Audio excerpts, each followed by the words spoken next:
everyone. Welcome back to another great episode of Raihana's Cuisines. Today we're going to be doing Pasanda curry. This has been another quite a bit of requests have been gotten on making Pasanda curry, and I finally got a hold of the meat that you need for using the Pasanda curry. So I'm going to explain you all the ingredients and then we're going to get started. We're going to be making this curry with very little oil. Curries, usually they put so much oil in curries. It makes them heavy, and you know, curries are supposed to be flavorful. They're supposed to be a little lighter. And I thought, you know what?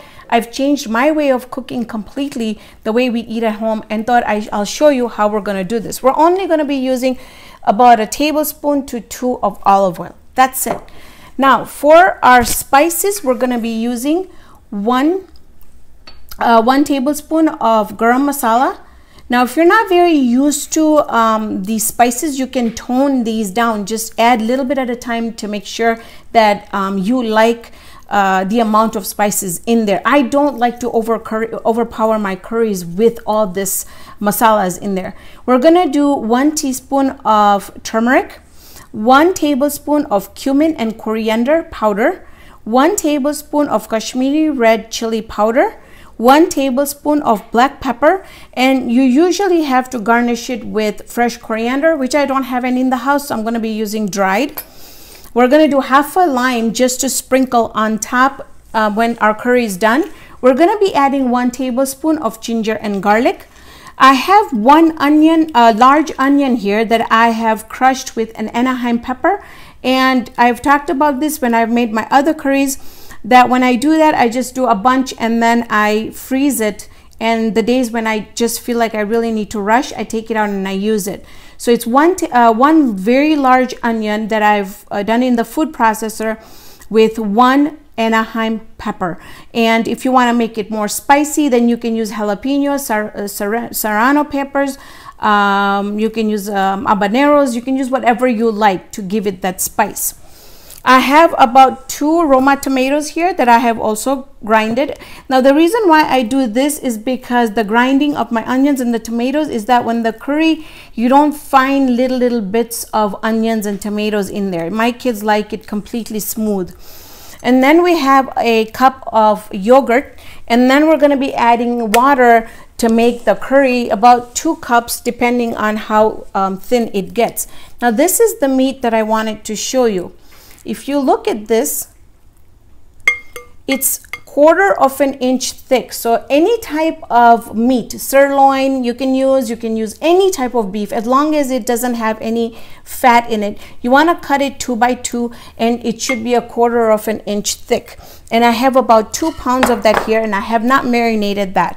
So I think I covered all my ingredients, and we're going to be doing salt to taste, and that's it. So we're going to start making this. My pot goes that 1 tablespoon of olive oil. And this is the trick to making curries, is to get your olive oil in, and then we're gonna add the onion puree in here. This is what is wonderful when you use the onion puree. This moistens the meat, and this is what keeps the meat really soft, as well as very flavorful. So we're just going to get this back up to temperature, and then we're gonna go and put some ginger and garlic in there, and then you want to saute all your spices in here. I've seen curries being made with just, you know, putting it later on, the spices, and that's what makes your curries bitter. You have to cook those spices so it takes out the flavor that is needed. So I'm just going to finish making sure that the curry is really nice and hot,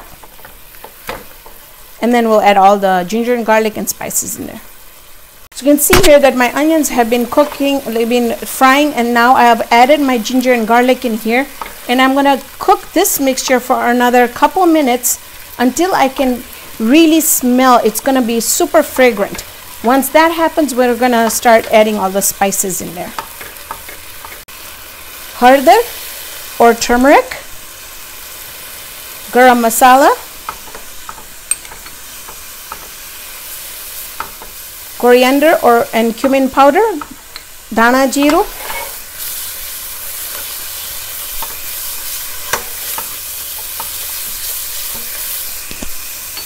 kari mari or black pepper, Kashmiri red chili powder.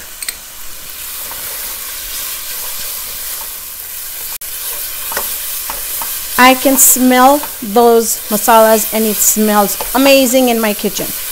This is what excuse me, this is what it should look like. Now let's go ahead and add the tomato mixture in here.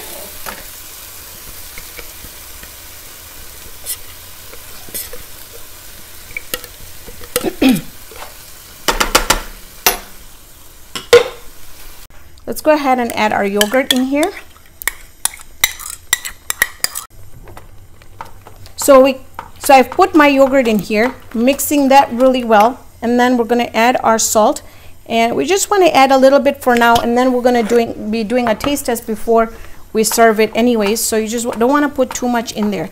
You can see that everything has come together really well, and you don't need to dump in a whole cup or half a cup of oil to make wonderful curries.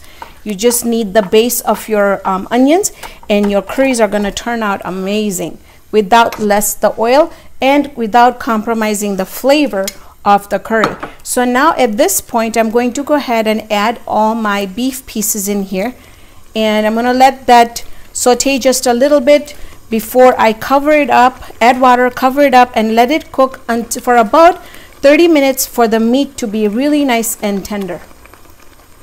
The color of our meat has become brown, and that's what you want before we cover it up. And it's so slippery that I can't get a hold of it to show you, but let's see that? So it's not pink anymore, it's more on the brownish side, so that's perfect. So at this point, let's add just a little bit of water, because I'm going to be serving this with my rotis, and if you haven't watched that video, please do so. It's the atta roti or flat bread. If you haven't watched that video, do so, because that's what I'm going to be serving this with. So I don't want to make this curry very liquidy, but if you were going to serve it with rice or anything and you wanted to make it more liquidy, then add more water in there. Here, the meat has been going for about 40 minutes. It's really nice and cooked, and look, we have a viewer up there, hiding up there. He's been watching me throughout me making my YouTube videos, so it's pretty funny. All right, so let me show you here.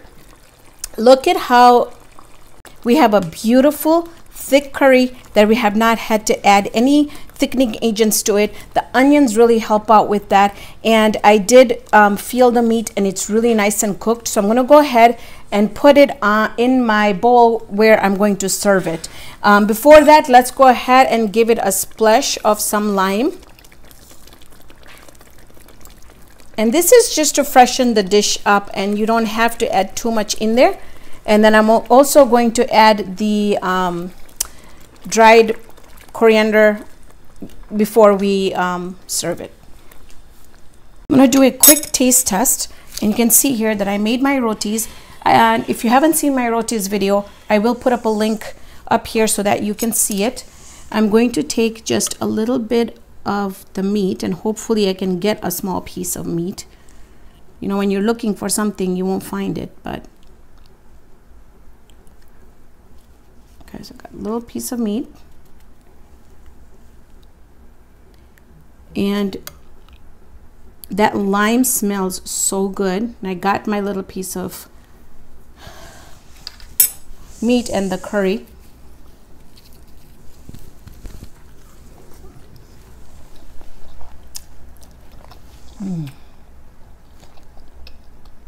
Wow.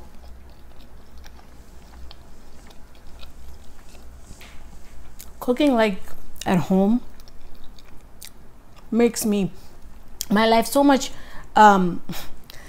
tougher, because when I go out to eat, I don't get that taste, and by cooking at home I can get that lime taste. It's not spicy at all because you can adjust your spices, and the meat is cooked tender, so good.